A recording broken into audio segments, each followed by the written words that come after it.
Hello, everyone.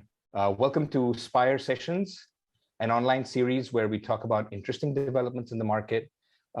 This is the second of our food series, where we're talking to interesting food players across the Southeast Asia region, getting their opinions firsthand about what the market developments are, how the landscape is, and what opportunities and challenge they see. Today, we have a very special guest, Billy Bachtiar, who is the CEO of Pakuaty Chips. It's a very interesting soya-based product. Billy has founded the company back in 2015. Since then, he's established the company as a prominent brand in Indonesia, and is also considering now, well, exporting to some extent already, but growing that international business across the Southeast Asia region.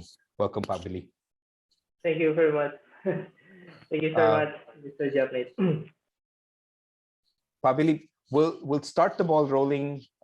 Really, I wanted to ask you, tell us a little bit more about Pakuaty Chips and your strategy in Indonesia, as well as what your plans are for Southeast Asia. Okay, first, Pakuaty Chips is a traditional Indonesian exotic food made from fermented soybeans with unique spices and flavor. We innovate our product from tempeh, a traditional fermented soy food that is widely known as healthy and nutritious due to its rich nutritional content. We try to position our product as healthy snacks that provide good nutrition for our customers. We choose to use specific identity preserve or IP, non-GMO US soybeans as our raw material. It is also certified by US Soy Sustainability Assurance Protocol, showing our commitment to sustainability issues. We are grateful for the support from local governments and tempeh stakeholders in Indonesia, such as Indonesian Tempeh Forum or ITF, and US Soybean Export Council or USEC. They help us improve production capability and expand the market through their programs, such as training, workshops, business matching, etc. Our production is also standardized with SNI or Indonesian National Standard certification for fried tempeh chips, HACCP certificate for food safety, halal certificate, and the BPOM, Indonesian Agency of Food and Drug Administration. Designing the best possible product with this various certification is a fundamental strategy for entering the Southeast Asia market. In this way, we want to gain the trust of consumers and distributors that our product is suitable for their daily consumption. It is healthy and delicious snacking. Our vision is to become a company that can manage the production of tempeh chips professionally with international standards and is ready to compete in the global market, especially in the Southeast Asian market. As a startup company, we are always optimistic by trying various innovations to create our best products, and we are always open to cooperate with various parties. That is a very interesting product, Billy. We have seen in the past in our consumer studies that the Indonesian customers really, really prefer taste, and there is a very high tendency to snack amongst the Indonesian customers. And it's interesting that you are now capitalizing on the greater health consciousness trend. I think that is a real trend that we're seeing, not just in Indonesia, across the region. So it's very interesting what you shared.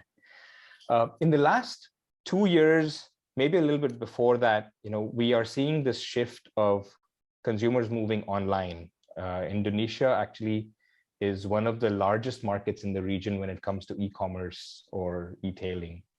How has that impacted your business, this sudden shift during the COVID period? And what are some of the changes that you've made to adapt to this? Some things we used to do face-to-face. Now we do it online. Usually, before this pandemic, we participate in exhibitions in several countries and then proceeded with face-to-face negotiations. Now, we participate in online virtual exhibitions, including negotiations or business matching online. We used to meet face-to-face before, and now we meet online, just like we are doing right now. Technically, this is an effective and efficient way. We don't have to pay for travel and accommodation. It is also quite effective through several platforms that provide B2B or even B2C features in marketing. The online system can reach more distant area. We only need to adjust the meeting time if there is a time zone difference. In fact, Pao, when we met the first time, when Spire and Pakuaty met, it was actually through a virtual event as well. So I remember that quite Yes, distinctly. yes, that's our first time. Right.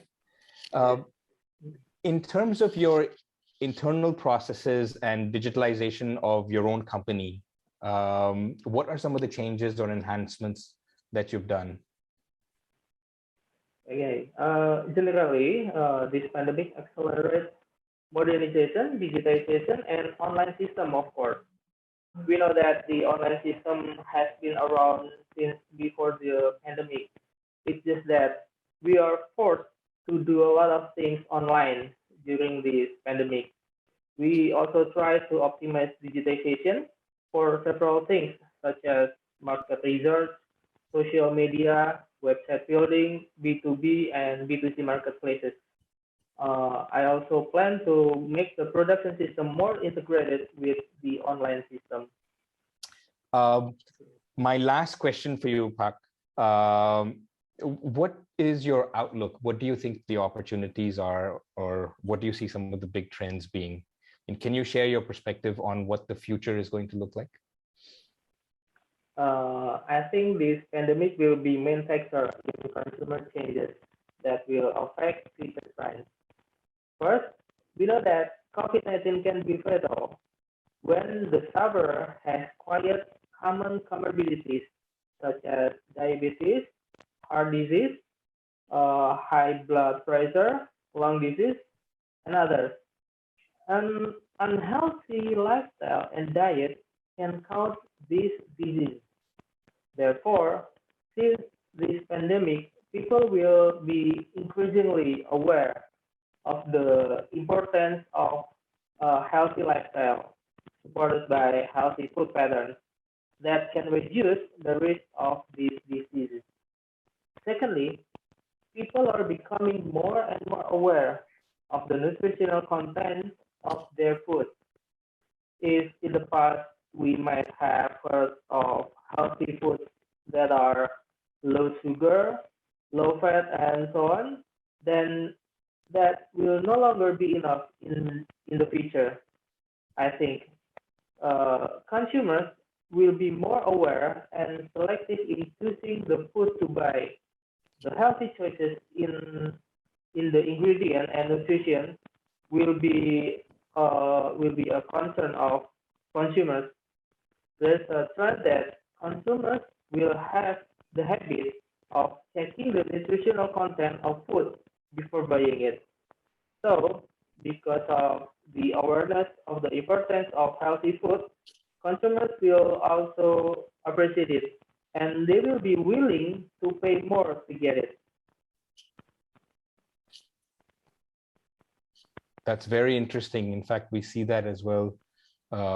We see that more and more consumers now use data as a part of their lifestyle. So everybody has watches, everybody looks at how many calories, how many nutrition, how much sleep, how much exercise. It's all based on data now, rather than what our traditional tastes have been.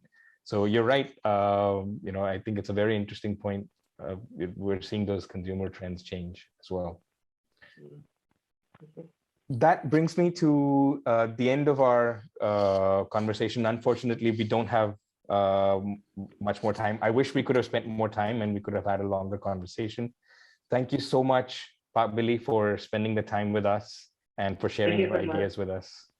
Thank you very much, Mr. Japnit. I hope we can inspire many people. Yes, it's a very interesting product, like I mentioned. Thank you. Thank you.